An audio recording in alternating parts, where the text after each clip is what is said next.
अस्सलाम वालेकुम दोस्तों, उम्मीद है कि आप सब खैरियत से होंगे। तो आज की इस वीडियो में हम जावा प्रोग्रामिंग लैंग्वेज को मज़ीद आगे लेकर चलेंगे। तो सबसे पहले मैं उन पॉइंट्स को हाईलाइट करना चाहूँगा जो आज की हमारी इस डिस्कशन का मौजू बनने जा रहे हैं। तो सबसे पहले हम ऑपरेटर्स को जावा में देखेंगे, फिर उसके बाद अरिथमेटिक ऑपरेटर्स, फिर असाइनमेंट ऑपरेटर्स, फिर हम ऑपरेटर्स प्रेसिडेंस को एग्जाम्पल्स के साथ देखेंगे। उसके बाद हम टाइप कास्टिंग और उसकी दो टाइप्स को देखेंगे। इससे पहले कि मज़ीद आगे चले, लेट्स रोल द इंट्रो।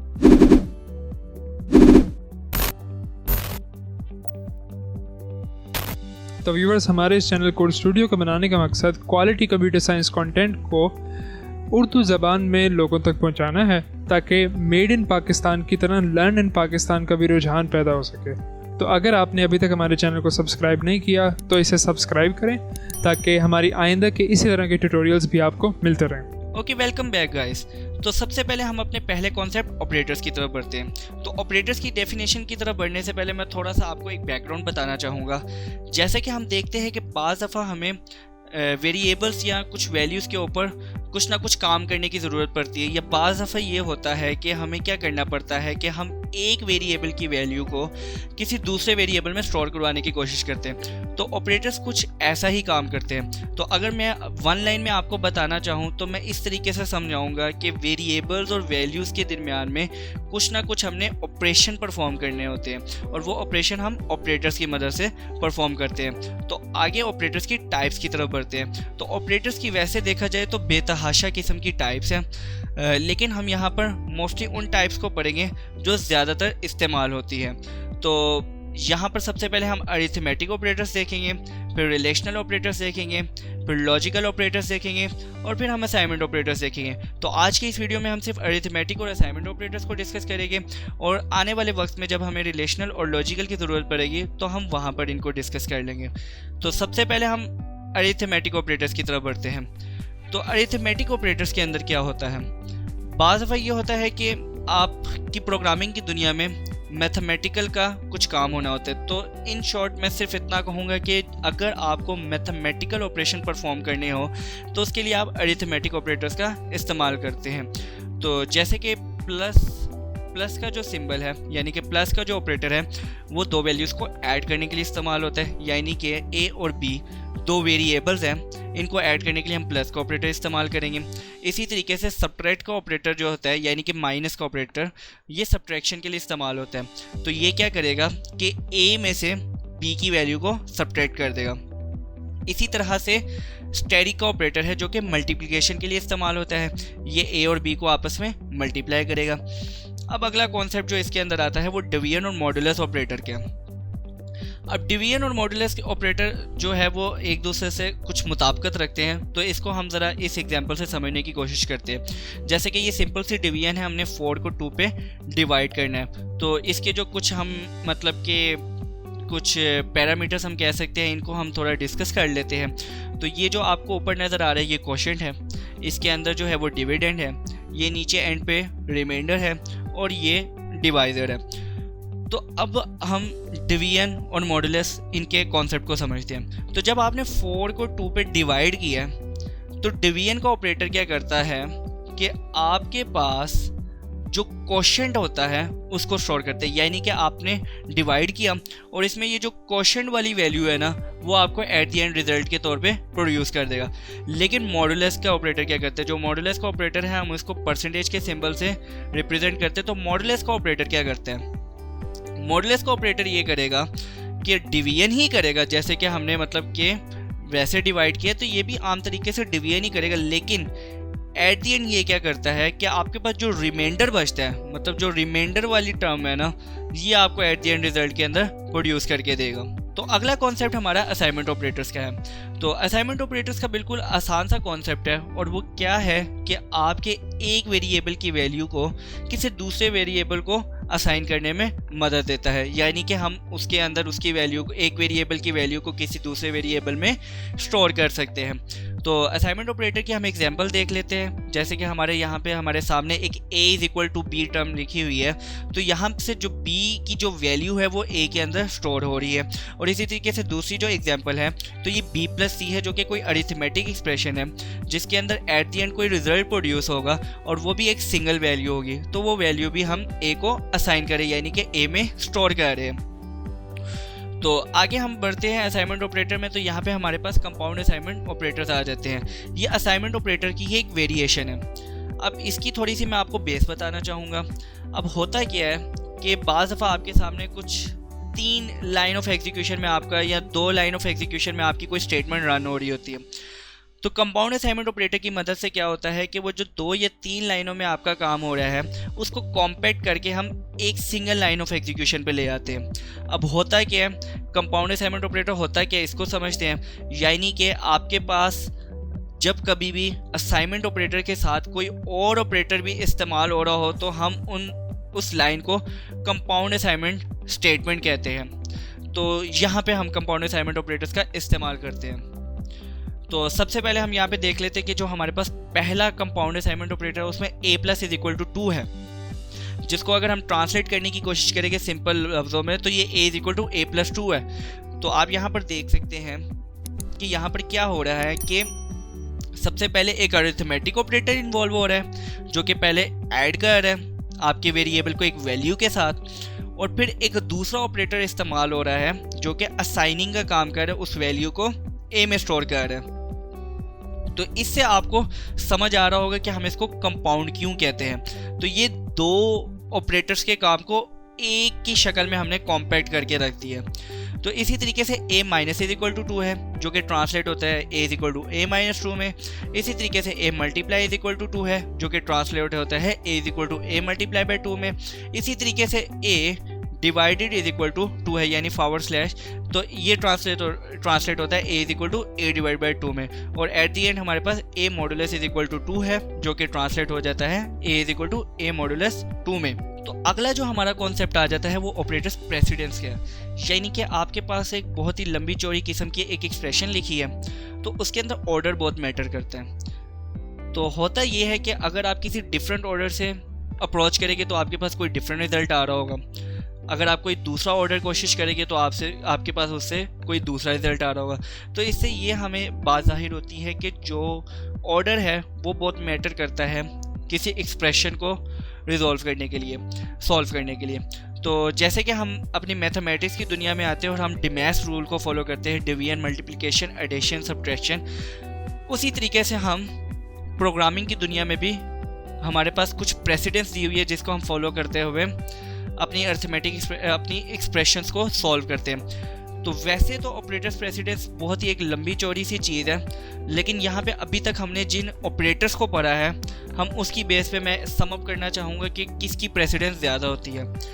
तो सबसे पहले हमारे पास पैरेंथेसिस आ जाती है, फिर उसके बाद हमारे पास मल्टीप्लिकेशन, डिवीजन और मॉडुलस, ये तीनों एक ही प्रेसिडेंस पे आती है। इसके बाद हमारे पास प्लस और माइनस की प्रेसिडेंस आ जाती है और एट दी एंड हमारे पास असाइनमेंट ऑपरेटर की प्रेसिडेंस आ जाती है। तो हम एक छोटी सी एग्जांपल देखते हैं। यहाँ पे हमारे पास 4 वेरिएबल्स हैं A, B, C और D, और इनके अंदर कोई वैल्यू स्टोर हुई है 1, 2, 3 और 4।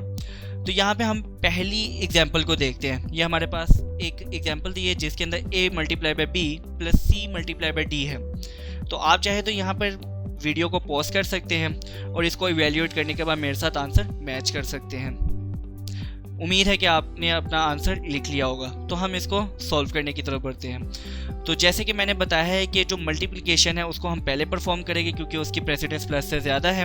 तो a × b यानी कि 1 × 2 = 2 हो गया, और इसी तरीके से c × d यानी कि 12 हो गया। तो एट दी एंड हम 2 + 2l करेंगे और इस तरीके से हमारे पास 14 रिजल्ट आ जाएगा। तो इसी तरीके से हम सेकेंड वाली को भी सॉल्व करते हैं। तो आप इसको पॉज कर सकते हैं। मुझे उम्मीद है कि आपको आंसर मिल गया होगा। तो अब हम इसको भी सॉल्व करने की तरफ बढ़ते हैं। तो ये आपको नज़र आ रहा है कि ये पिछली वाली से थोड़ी सी कम्प्लेक्स है। तो सबसे पहले आप यहाँ पे देख सकते हैं कि सबसे पहले हम क्या करेंगे, ब्रैकेट्स वालों को सॉल्व करेंगे, यानी कि b + c यानी कि 2 + 3 = 5। तो हमारे पास अगली लाइन में 5 आ गए। अब यहाँ पे एक छोटा सा कॉन्सेप्ट आ जाता है कि आप यहाँ पर देख सकते हैं कि जो सबसे ज़्यादा आपको प्रेसिडेंस में नज़र आ रहे हैं वो मल्टीप्लिकेशन, मॉडुलस और डिवीजन नज़र आ रहे हैं। तो कॉन्सेप्ट ये आता है कि तीनों एक ही प्रेसिडेंस लेवल पे, तो इनमें से किसको पहले सॉल्व किया जाए। तो जब कभी भी ऐसी सिचुएशन आए तो हम क्या करते हैं, हमेशा लेफ़्ट टू राइट फॉलो करते हैं। तो जो सबसे पहले हमारे पास लेफ्ट में आ रही होगी हम उसको देखेंगे, यानी कि यहाँ पे मल्टीप्लाई को देखेंगे।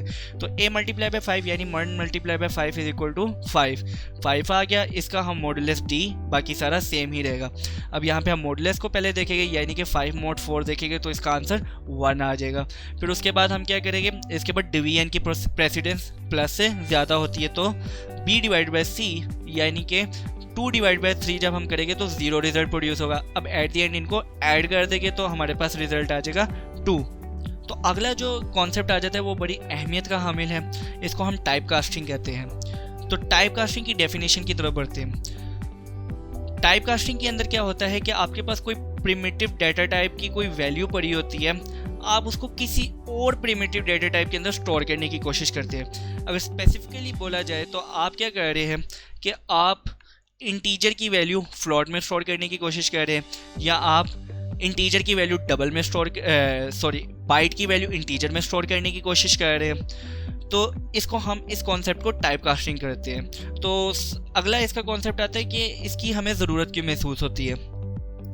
तो मैं इन डिटेल तो नहीं आपको इसका बता सकता क्योंकि ये एक बहुत ही लंबी चौड़ी बहस है, लेकिन आपको कुछ पर्टिकुलर एग्जांपल से आपके मैं इन चंद बातों को क्लियर करना चाहूँगा। तो जैसे कि हम यहाँ पे देखते हैं कि अगर आपके पास एक कैरेक्टर डाटा टाइप का कोई वेरिएबल है, यानी कैर डाटा टाइप का कोई वेरिएबल है, और उसके अंदर जो वैल्यू स्टोर हुई है वो स्मॉल ए है, तो आपको इतना तो पता होना चाहिए कि जो स्मॉल ए होता है उसके पीछे एक आस्की कोड स्टोर हुआ होता है। जो हमें सिंबल नज़र आ रहा होता है वो हमारी रिप्रेजेंटेशन के लिए होता है, लेकिन जो बैक पे होता है वो उसका आस्की कोड मेंटेन हुआ होता है, जो कि ए स्मॉल ए के केस में 97 होता है। ये एक इंटीजर वैल्यू। तो बाज़ दफ़ा कुछ ऐसे केसेस होते हैं कि हमारे पास कोई एक कैट डाटा टाइप की कोई वैल्यू होती है और हमें आगे कुछ ऑपरेशन परफॉर्म करने के लिए हमें इसकी आस्की कोड चाहिए होती है। तो आस्की कोड तो इंटीजर वैल्यू है, यानी कि हमें जो करेक्टर डाटा टाइप है उसको इंटीजर में कन्वर्ट करना पड़ जाता है। तो ये एक छोटी सी एग्जांपल है जिससे आपको समझ आ सकती है कि हमें टाइप कास्टिंग की ज़रूरत पड़ती है। तो 2 टाइप्स है टाइप कास्टिंग की, उनमें से जो पहली है वाइडनिंग है और दूसरी जो है वो नैरोइंग है। तो वाइडनिंग बेसिकली इम्प्लिसिट होती है और नैरोइंग एक्सप्लिसिट होती है। तो इनको समझाने से पहले मैं आपको थोड़ा सा बताना चाहूँगा, वो ये है कि जैसे कि आपने देखा था कि मैंने आपको बताया था कि आप एक डाटा टाइप से किसी दूसरी डाटा टाइप में कन्वर्ट हो रहे हैं, तो वो पास सिचुएशन ऐसी आ जाती है कि आप कोई बड़ी डाटा टाइप वैल्यू को किसी छोटी डाटा टाइप में कन्वर्ट कर रहे हैं, या फिर दूसरा केस ये हो सकता है कि आप किसी छोटी डाटा टाइप वैल्यू को किसी बड़ी डाटा टाइप के अंदर रख रहे हैं। तो इन 2 केसेस को ये इम्प्लिसिट और एक्सप्लिसिट टाइप कास्टिंग एक्सप्लेन करती है। तो पहले हम बढ़ते हैं इम्प्लिसिट टाइप कास्टिंग में। तो इम्प्लिसिट टाइप कास्टिंग के अंदर क्या होता है कि जो आपकी स्मॉलर डाटा टाइप है, यानी कि हमारे सामने मिसाल के तौर पर अगर कोई स्टेटमेंट लिखी है a is equal to b, जो राइट साइड पे वैल्यू है वो किसी स्मॉलर डाटा टाइप से बिलोंग करती है, और आप जिसके अंदर उस वैल्यू को असाइन कर रहे हो वो कोई लार्जर डाटा टाइप से बिलोंग करती है। तो उस तरह के केस को हम इम्प्लिसिट टाइप कास्टिंग कहते हैं। तो इसके लिए सिर्फ एक ही कंडीशन है, और वो ये है कि आपकी जो दोनों डाटा टाइप्स हैं वो आपस में कंपैटिबल होनी चाहिए। मतलब लेफ्ट पे जो डाटा टाइप है वो राइट डाटा टाइप के साथ कंपैटिबल होनी चाहिए। तो हम यहाँ पे इसकी एक छोटी सी एग्जांपल देखते हैं। तो जैसे कि आप यहाँ पे देख सकते हैं byte b is equal to 4। अब हमने सिर्फ और सिर्फ क्या करना है, हमने इसको इंटीजर के अंदर कन्वर्ट करना है। तो आप देख सकते हैं कि बाइट जो कि राइट साइड पे वो एक छोटी डाटा टाइप से बिलोंग करता है, यानी कि उसका साइज़ कम है, उसका साइज़ 1 बाइट है। और जो इंटीजर है जो कि 4 बाइट्स में स्टोर होते हैं, तो हम बड़ी डाटा टाइप में रखने की कोशिश कर रहे हैं। तो इसमें आपको सिंपल कुछ नहीं करना पड़ता, ये खुद ब खुद वो कन्वर्ट कर देता है। तो अगला कॉन्सेप्ट आ जाता है एक्सप्लिसिट टाइप कास्टिंग का। तो एक्सप्लिसिट टाइप कास्टिंग के केस में क्या होता है कि आप किसी छोटी डाटा टाइप, आप किसी बड़ी डाटा टाइप को, मतलब कि जो आपके पास राइट साइड पे है वो एक लार्जर डाटा टाइप की वैल्यू है, वो आप किसी स्मॉलर डाटा टाइप के अंदर स्टोर कर रहे हैं। तो इस तरह के कॉन्सेप्ट को हम एक्सप्लिसिट टाइप कास्टिंग कहते हैं। इसके हम एक एग्जांपल देखते हैं। जैसे कि हमारे पास यहाँ पे एक डबल है जिसकी कोई हमने वैल्यू स्टोर की हुई है 30.12। अब हमें इसे इंटीजर में कन्वर्ट करना है। अब आप देख सकते हैं कि जो राइट साइड पे वैल्यू है जो कि डबल है, जो कि 8 बाइट्स में वर्क करती है, और उसको हमें स्टोर करना है इंटीजर में जो कि 4 बाइट पे, यानी कि इसका साइज छोटा है। तो इसके लिए हमें एक्सप्लिसिटली उसको एक्सप्लेन करना पड़ता है कि हम इंटीजर में कन्वर्ट होने लगे हैं। तो ये जो आपको ब्रैकेट में इंटीजर नज़र आ रहा है ये एक्सप्लिसिट टाइप कास्टिंग है कि हम उसको बता रहे हैं कि हम इंटीजर में कन्वर्ट होने लगे हैं। तो एक्सप्लिसिट टाइप कास्टिंग के अंदर कुछ इश्यूज आ जाते हैं, यानी कि जैसे कि मैंने बताया कि एक बड़ी डाटा टाइप को हम छोटी डाटा टाइप में रख रहे हैं तो इसके दो केसेस आ जाते हैं, तो हम इनको देखते हैं। तो हम इन दो केसेस को देखने से पहले मैं इस टेबल के ऊपर आपकी नज़र डालना चाहूँगा। इस टेबल के अंदर आपने जो मतलब ख़ास बात है जिसको समझना है वो रेंज को है।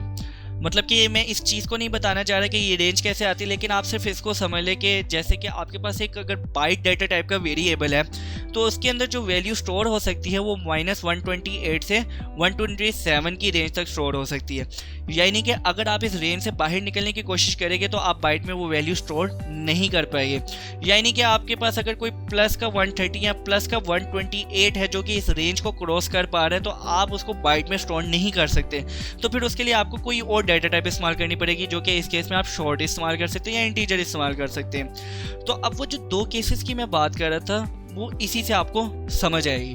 वो दो केसेस क्या थे कि मैंने जैसे कि बताया था कि एक बड़ी डाटा टाइप की वैल्यू को आप किसी छोटी डाटा टाइप में रख रहे हैं। तो जब आप किसी छोटी डाटा टाइप में रखेंगे तो बाज़ दफ़ा तो ये होगा कि कोई ऐसा केस होगा कि जो बड़ी डाटा टाइप में वैल्यू स्टोर है वो छोटी डाटा टाइप में आराम से स्टोर हो जाए। यानी कि आपके पास मिसाल के तौर पर बाइट के अंदर वैल्यू पड़ी हुई है 3, अगर आप उसको इंटीजर के अंदर वैल्यू पड़ी हुई है 3 और आप उसको बाइट में रखने की कोशिश करते हैं तो बाइट की रेंज -128 से 127 है और 3 इस रेंज में आता है। तो अगर आप इस रेंज के अंदर रहते हुए काम कर रहे हैं तो वो 3 को बाइट में स्टोर करने देगा। लेकिन दूसरा केस ये भी देख लेते हैं कि अगर हमारे पास इंटीजर में कोई वैल्यू पड़ी है 130, जो दूसरा केस है। अब ये 130 जो वैल्यू है, अब अगर हम इसको बाइट में स्टोर करने की कोशिश करेंगे क्योंकि हम छोटी डाटा टाइप की तरफ जा रहे हैं तो वो इसकी रेंज की लिमिट को क्रॉस कर रहे हैं, क्योंकि इसकी रेंज 127 तक है और हम जो बाइट जो वैल्यू स्टोर करने की कोशिश कर रहे हैं वो इस रेंज से बाहर की, यानी कि वो 130 है। तो अब क्या होगा, अब वो आपका जो है वो जंक प्रोड्यूस करेगा। यानी कि ये एक्सप्लिसिट टाइप कास्टिंग के अंदर ये मतलब आपको इस चीज़ का ख्याल करना पड़ता है कि जब आप कोई वैल्यू कन्वर्ट करने जा रहे हैं तो आपने इस चीज़ का ख्याल रखना है कि वो इसकी रेंज से बाहर ना निकल रहा हो, अदरवाइज आपके पास जंक रिजल्ट आएगा।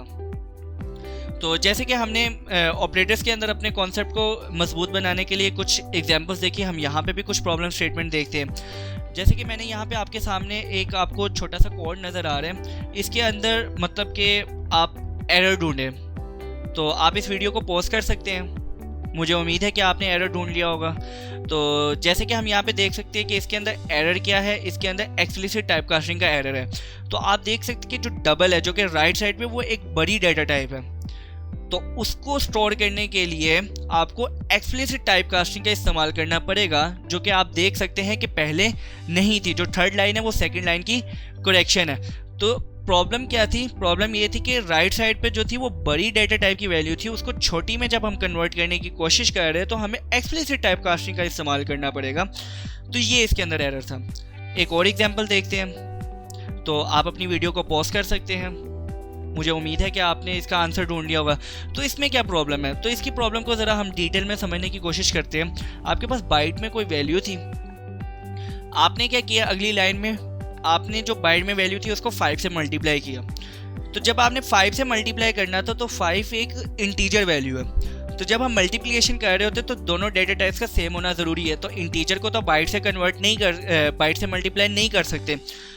तो वो क्या करता है, वो खुद ब खुद जो बाइट की जो वैल्यू है उसको खुद ब खुद इम्प्लिसिटली टाइप कास्ट कर देता है इंटीजर में और इनको आपस में मल्टीप्लाई कर देते हैं। ये काम हम नहीं करते, ये बैकएंड पे खुद हो रहा होता है। तो जो बाइट की वैल्यू है वो इंटीजर में कन्वर्ट होती है, यानी b इंटीजर में हो गया और ये 5 के साथ मल्टीप्लाई होगा। अब जो जैसे ही दो इंटीजर मल्टीप्लाई होंगे तो इनका जो एट दी एंड रिजल्ट आएगा वो भी एक इंटीजर होगा। तो अब यहाँ पे बात आती है कि अब जो रिजल्ट प्रोड्यूस हो रहा है, यानी कि जो वैल्यू b को असाइन हो रही है वो इंटीजर हो रही है और b की डाटा टाइप बाइट है। तो इसके अंदर फिर आपके सामने एक्सप्लिसिट टाइप कास्टिंग की प्रॉब्लम आ जाती है, क्योंकि रिजल्ट इंटीजर प्रोड्यूस हो रहा है जो कि एक बड़ी डाटा टाइप है, उसको आप असाइन करने की कोशिश करें एक छोटी डाटा टाइप के ऊपर। तो ये इसके अंदर इशू था एक्सप्लिसिट टाइप कास्टिंग का। Thank you. उम्मीद है कि आपको वीडियो पसंद आई होगी। अगर आपको वीडियो पसंद है ये तो प्लीज़ लाइक करें, शेयर करें, सब्सक्राइब करें और बेल आइकन को रगड़ के रख दें। आपसे मुलाकात होगी नेक्स्ट वीडियो में, तब तक के लिए अल्लाह हाफिज़।